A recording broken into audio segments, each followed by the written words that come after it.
मेरे प्यारे देशवासियों, मैं आज आपके सामने न तो वोट मांगने के लिए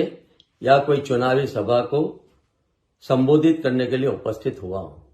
मैं आज अगर आपके सामने उपस्थित हुआ हूं तो हमारी पार्टी ने जो प्रोग्राम दिया है उसके जरिए मैं आप तक पहुंचना चाहता हूं और खास तौर पे आपकी जो कठिनाइयां हैं, यह महामारी जो हुई कोरोना और कोविड-19 के बाद जिस तरह से इस देश में परिस्थिति का निर्माण हुआ है, जिस तरह से जनता परेशान है और खास तौर पे हमारे श्रमिक भाई बहन, हमारे प्रवासी जो कामदार हैं वो, उसके साथ साथ हमारे किसान, हमारे खेत मजदूर, हमारे जो छोटे छोटे उद्योग में काम करने वाले उद्यमी, छोटे हो या मध्यम उद्योग हो, उसके साथ साथ हमारे व्यापारी और बाकी जो भी लोग हैं, जिस तरह से कठिनाई या झेल रहे हैं या जो तकलीफों का सामना कर रहा है, और उसमें सरकार की तरफ से चाहिए कोरोना की जो बात हुई, राहुल जी ने जो प्रश्न उठाया, ये जनवरी या फरवरी की बात है। उसके बाद जब तक 24 मार्च को लॉकडाउन का ऑल ऑफ ए सडन प्रधानमंत्री जी के द्वारा अनाउंसमेंट किया गया, न तो किसी को तैयारी के लिए बताया गया और इन दौरान जो तैयारी होनी चाहिए वो तैयारी भी नहीं हुई, और उसके वजह से आज हम लोग काफी कठिनाइयों का सामना कर रहे हैं। खास तौर पे जो हमारे गरीब लोग हैं, जरूरतमंद लोग हैं, जब भी चुनाव आता है तब उनके वोट के लिए तो हम स्कीम अनाउंस करते हैं, लेकिन जब ऐसी तकलीफ आती है तो उनकी तरफ हम ध्यान नहीं देते हैं। तो खास तौर पे जो उनकी डिमांड है, जो कांग्रेस पार्टी ने रखी है,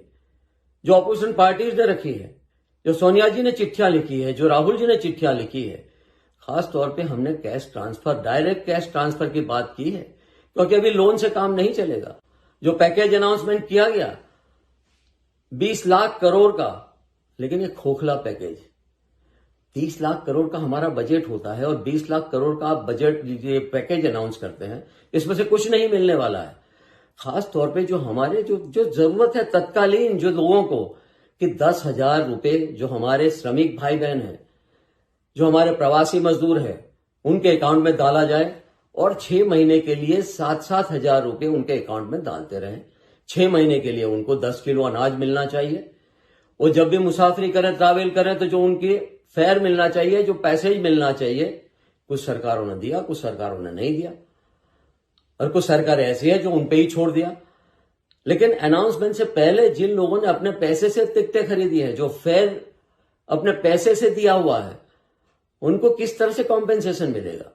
तो 10,000 रुपए तत्कालीन, उसके साथ साथ अनाज, इनको कॉम्पेंसेशन,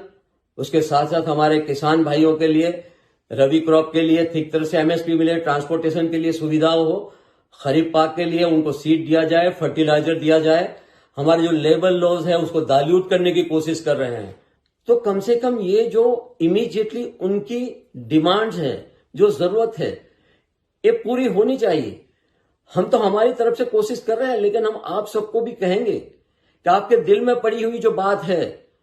वो आप उठाइए, आपकी जो आवाज बुलंद करिए, और ये आवाज दिल्ली तक पहुंचनी चाहिए। क्योंकि जो लोग सिर्फ राष्ट्रवाद और कौमवाद के नाम पे वोट ले रहे हैं और खोखले वादे करते हैं, खोखले पैकेज देते हैं,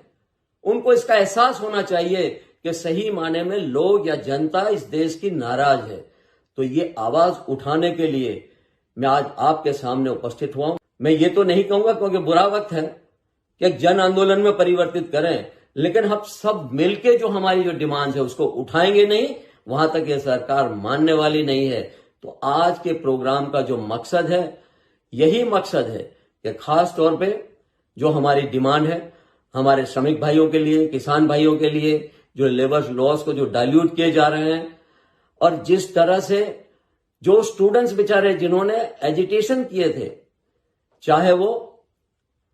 सीएए का हो, एनआरसी का हो या कोई और चीजों के लिए, क्योंकि लोकतंत्र में उनका अधिकार है, आज उन पे यूएपीए लगाया जा रहा है, एनएसए लगाया जा रहा है, ऐसे लोगों को तत्कालीन रिहा करना चाहिए। तो ये लॉकआउट कब खत्म होगा, लॉकडाउन कब खत्म होगा, उसकी एग्जिट पॉलिसी क्या होगी, और जब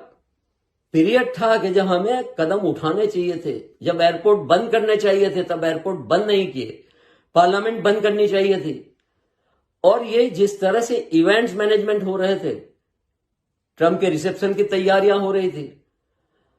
राज्यसभा के चुनाव गुजरात और मध्य प्रदेश को पोस्टपोन करने के लिए लॉकडाउन अनाउंस नहीं किया गया, और लेकिन रोकने के लिए लॉकडाउन अनाउंस किया। तो ये सारी चीजें मध्य प्रदेश में गवर्नमेंट टॉपल करनी थी, उसीलिए लॉकडाउन अनाउंस नहीं किया। तो ये सारी चीजें मेरे ख्याल से सरकार की भी गलतियां हैं, सिर्फ अनाउंसमेंट से नहीं चलता है। अनाउंसमेंट करने से पहले